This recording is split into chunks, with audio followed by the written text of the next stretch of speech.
See the title of Jonathan and David in the 1 Samuel chapter 20 and 21. To the souls on this online world through podcast or YouTube channel on the earth. In chapter 20 verse 3, then David took an oath again and said, "Your father certainly knows that I have found favor in your eyes." And he has said, "Do not let Jonathan know this, lest he be grieved. But truly, as the Lord lives, and as your soul lives, there is but a step between me and death." What does it mean, and what can we learn from here? Question 2 in chapter 20, verse 15. "But you shall not cut off your kindness from my house forever, no, not when the Lord has cut off every one of the enemies of David from the face of the earth." What does it mean in the context, and how can you apply it to our lives? Last question in chapter 21 verse 6. "So the priest gave him holy bread, for there was no bread there but the sure bread which had been taken from before the Lord, in order to put hot bread in its place on the day when it was taken away." What does it mean in the context, and how can you apply it to our lives? In the last time, 1 Samuel chapter 19 verse 24, "And he also stripped off his clothes and prophesied before Samuel in like manner, and lay down naked all that day and all that night. Therefore they say, is so also among the prophets." God's powerful protection consistently shielded David from Saul's murderous intent, despite Saul repeatedly sending messengers and eventually coming himself. The supreme God incapacitated them all, causing them to prophesy and become helpless to harm David. This divine intervention, however, highlights a crucial point even after witnessing God's clear deliverance. David, in a lapse of faith and trust, still chose his own methods to escape from Saul into Ramoth without prayer and request.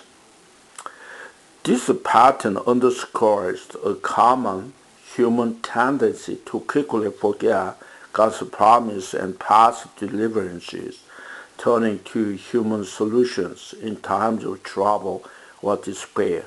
Notably, in both this instance and an earlier one in 1 Samuel chapter 10, Saul, though far from God's heart, was compelled to speak God's words, prophesy, under the spiritual power, demonstrating God's sovereign control, even over those opposing his will.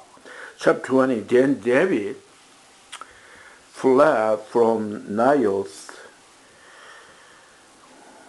in Ramah and went and said to Jonathan, "What have I done? What is my iniquity, and what is my sin before your father, that he seeks my life?" So Jonathan said to him, "By no means, you shall not die. Indeed, my father will do nothing, either great or small, without first telling me. And why should my father hide this thing from me? It is not so." Then David took an oath again and said, "Your father certainly knows that I have found favor in your eyes, that he has said, 'Do not let Jonathan know this, lest he be grieved. But truly, as the Lord lives, and as your soul lives, there is but a step between me and death." This passage reflects on the spiritual discipline of living with an awareness of mortality and the imminence of the divine. This consciousness illustrated by David's realization of his own fragility and the New Testament expectation of Christ's return served as a moral and ethical compass. By acknowledging that life exists on the border of eternity, the believer is motivated to maintain a state of purifying hope. This perspective does not instill fear, but rather encourages discipline and a bright life. The uncertainty of the timing ensures that one's current actions remain consistent, aligned with their ultimate values of eternity. So cross-reference 1 John chapter 3, verse 23 there. Verse 4. So Jonathan said to David, whatever you yourself desire, I will do it for you. And David said to Jonathan, indeed tomorrow is the new moon, and I should not fail to sit with the king to eat. But let me go, that I may hide in the field until the third day at the evening. If your father misses me at all, then say, David earnestly asked permission of me, that he might run over to Bethlehem, his city, for there is a yearly sacrifice there for all the family. If he says thus, it is well, your servant will be safe. But if he is very angry, be sure that evil is determined by him. Verse 5, monthly the Israelites observed the new moon festival to worship God as the Creator. Verse 8, therefore you shall deal kindly with your servant, for you have brought your servant into covenant the Lord with you. Nevertheless, if there is iniquity in me, kill me yourself. For why should you bring me to your father? But Jonathan said, far be it from you. For if I knew certainty that evil was determined by my father to come upon you, then would I not tell you? Then David said to Jonathan, who will tell me? Or what if your father answers you wrathfully? And Jonathan said to David, come, let us go out into the field. So both of them went out into the field. Then Jonathan said to David, the Lord God of Israel is witness, when I have sounded out my father sometime tomorrow, or the third day, and indeed there is good towards David, and I do not send to you and tell you, may the Lord do so, and much more to Jonathan. But it pleases my father to do you evil, then I will report it to you, and send you away, that you may go in safety. And the Lord be with you, as he has been with my father. And you shall not only show me the kindness of the Lord while I still live, that I may not die, but you shall not cut off your kindness from my house forever, no, not when the Lord has cut off every one of the enemies of David from the face of the earth. Recognizing David's future as the king of Israel, Jonathan established a formal covenant to ensure the safety and kind treatment of his descendants. This proactive agreement was rooted in Jonathan's acceptance of David's divine appointment and the desire to preserve his family line. David later fulfilled this obligation by bringing Jonathan's son, Mephibosheth, into royal palace to live as a member of his own household. They are honoring the covenant through tangible provision and protection. Verse 16, so Jonathan made a covenant with the house of David, saying, let the Lord quiet at the hand of David's enemies. Now Jonathan again caused David to vow, because he loved him, for he loved him as he loved his own soul. Then Jonathan said to David, tomorrow is the new moon, and you will be missed, because your seat will be empty. And when you have stayed 30 days, go down quickly and come to a place where you hid on the days of deed, and remain by the stone of Ezel. Then I would shoot 3 arrows to the side as though I shot at a target.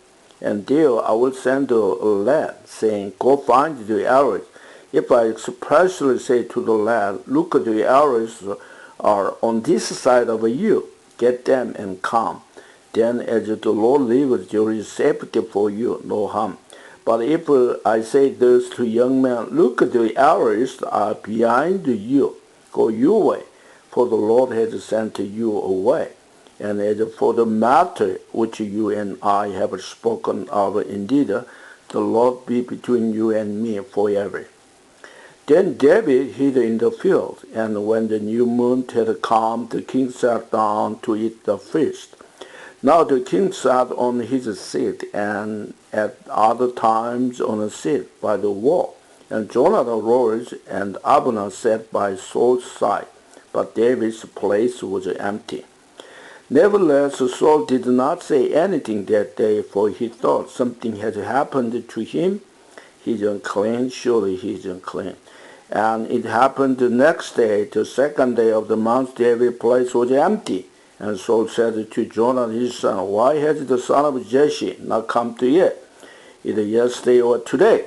So Jonathan answered Saul, David earnestly asked the permission of me to go to Bethlehem. And he said, Please let me go, for our family has a sacrifice in the city, and my brother has commanded me to be there. And now, if I have found favor in your eyes, please let me get away and see my brothers. Therefore he has not come to the king's table. 26. The Mosaic law mandates ritual cleansing during the new moon festival, number 28, 11:15, to serve an external symbol of worshipers' internal desire for spiritual purity and the right relationship with God. In the New Testament context, this physical ritual superseded by spiritual reality. Hearts are purified through faith in the sacrifice and death of Jesus Christ. This ongoing sanctification is further maintained through active reading of and commitment to God's Word, which serves to set the believer in truth. Verse 3, Then Saul's anger was aroused against Jonathan, and said to him, You son of a perverse, rebellious woman, do I not know that you have chosen the son of Jesse to your own shame, and to the shame of your mother of nakedness? 31. For as long as the son of Jesse lives on the earth, you shall not be established nor your kingdom. Now therefore send and bring him to me, for he shall surely die. 32. And Jonathan answered Saul his father and said to him, Why should he be killed? What has he done? 31. Despite the divine decrees that his dynasty would end, 1 Samuel chapter 13, Saul attempted to secure his throne by positioning his son Jonathan as his successor. However, Jonathan voluntarily relinquished his claim to the throne out of a superior devotion to God's will and his covenantal love for David. This act illustrates a fundamental principle of discipleship later echoed in the New Testament. Genuine love for God must supersede allegiance to self and family, requiring the subordination of personal ambition to divine purposes. 33. Then Saul cast a spear at him to kill him, by which Jonathan knew that it was determined by his father to kill David. So Jonathan arose from the table in fierce anger and ate no food the second day of the month, for he was grieved for David, because his father had treated him shamefully. And so it was in the morning that Jonathan went out in the field at the time appointed with David, and a little lad was with him. Then he said to his lad, Now run, find the arrows which I shoot. As the lad ran, he shot an arrow behind them, And the lad had come to the place where the arrow was which Jonathan had shot. Jonathan cried out after the lad and said, "Is not the arrow behind you?" And Jonathan cried out after the lad, "Make haste, hurry, do not delay." So Jonathan's lad gathered up the arrows and came back to his master. But the lad did not know anything. Only Jonathan and David knew of the matter. Then Jonathan gave his weapons to his lad and said to him, "Go carry them to the city." As soon as the lad had gone, David rose from a place towards the south, fell on his face to the ground, and bowed down 3 times, and they kissed one another, and they wept together, but David more so. The final encounter between David and Jonathan marks the emotional and definite conclusion of their companionship. Their shared weeping signified the profound personal cost of their loyalty to God's plan, which necessitated a permanent separation. Despite the grief of their parting, the moment serves as a final seal on their covenant, demonstrating that their spiritual bond remained intact, even as their paths diverged. David toward his destiny as a king, and Jonathan toward his commitment to his family and his eventual death. 42. Then Jonathan said to David, "Go in peace, since we have both sworn in the name of the Lord, saying, May the Lord be between you and me, between your descendants and my descendants forever." So he arose, departed, and Jonathan went into the city. This final meeting between David and Jonathan was their last encounter, marked by intense display of pathos and shared griefs. Their mutual weeping underscored, highlighting the profound emotional weight of a friendship, severed by political circumstance and social hostility. Although their paths were forced apart, this moment solidified the depths of their bond, showing that while they were physically separated, their covenant loyalty remained unshaken until death. Chapter 21. Now David came to Nob, to Ahimelech the priest, and Ahimelech was afraid when he met David and said to him, "Why are you alone, and no one is with you?" So David said to Ahimelech the priest, "The king has ordered me on some businesses," and said to him, "Do not let anyone know anything about the business on which I send you, or what I have commanded you, and I have directed my young man to such a place."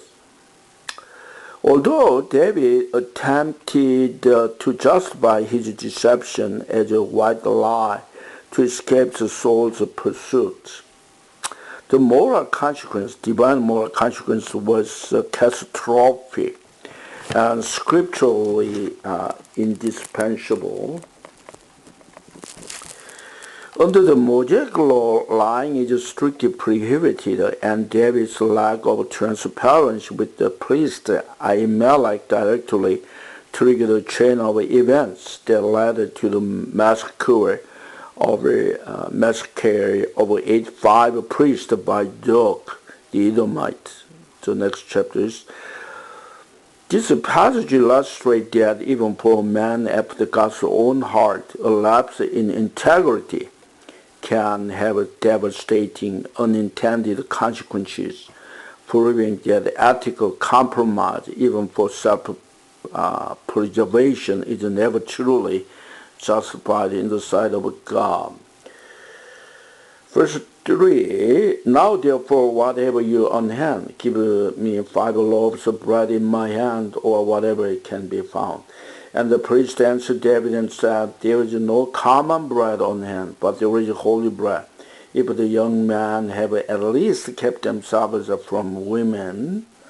Then David answered the priest, said to him, "Truly women have been kept from us about 3 days since I came out, and the vessels of a young man are holy, and the bread is in effect common, even though it was consecrated in the vessels this day.